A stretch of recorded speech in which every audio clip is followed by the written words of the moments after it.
I am Dr. Shan Tseng. I am an assistant professor at UNLV and I'm a microbiologist.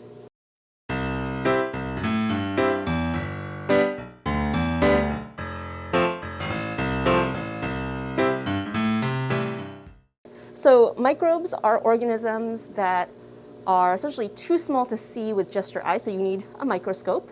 And so I study something called bacteria, which in some ways people consider germs. And so there are some that cause disease, but there's a vast majority that actually don't, who are, that are out in the environment and the soil all around you that's totally safe.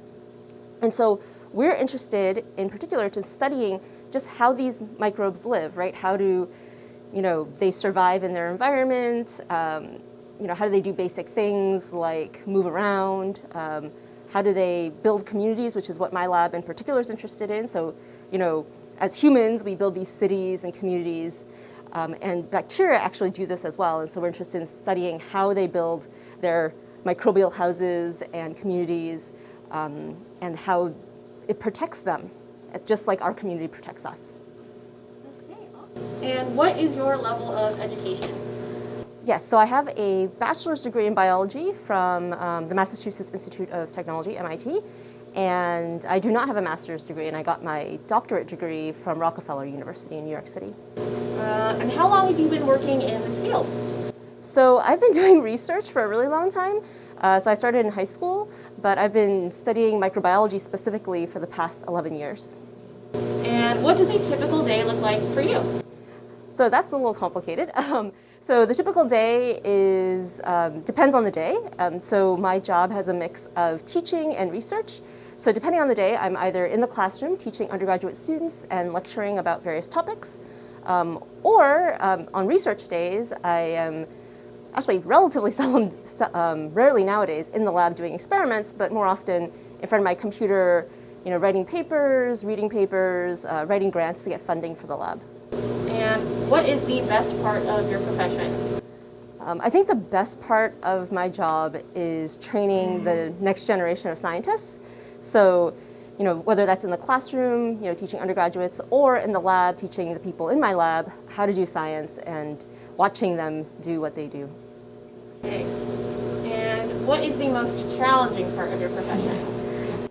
I think the most challenging part of my profession is trying to find the balance between all the things that we're expected to do. So, everybody wants to do everything, everybody wants to do their best, but obviously there's only so many hours in the day. So trying to find the balance between, doing a good job, but also getting everything done.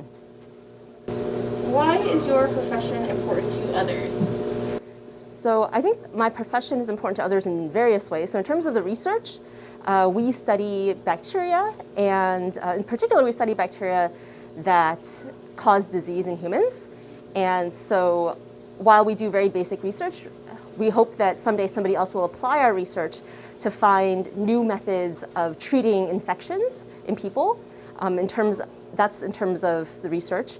In terms of the education component, essentially as professors in biology, we're training the next generation of biologists, which is important for continuing this discovery method, right? Because we need new scientists to come in and do the science and think of the new discoveries in the future.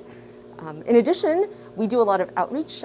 So in my lab in particular, things like this, the Ologist series, but also we're really interested in the Las Vegas Science and Technology Expo Fair. We have a booth there every year, kind of showing what microbes all around us look like, and using microscopes to show young children what they look like and get them excited about science. Do you have any advice for young students who are interested in science? Sure. My advice for young students who are interested in the science is just explore the world around you. If you think of a question, try to figure out one way you might be able to figure out the answer to that question.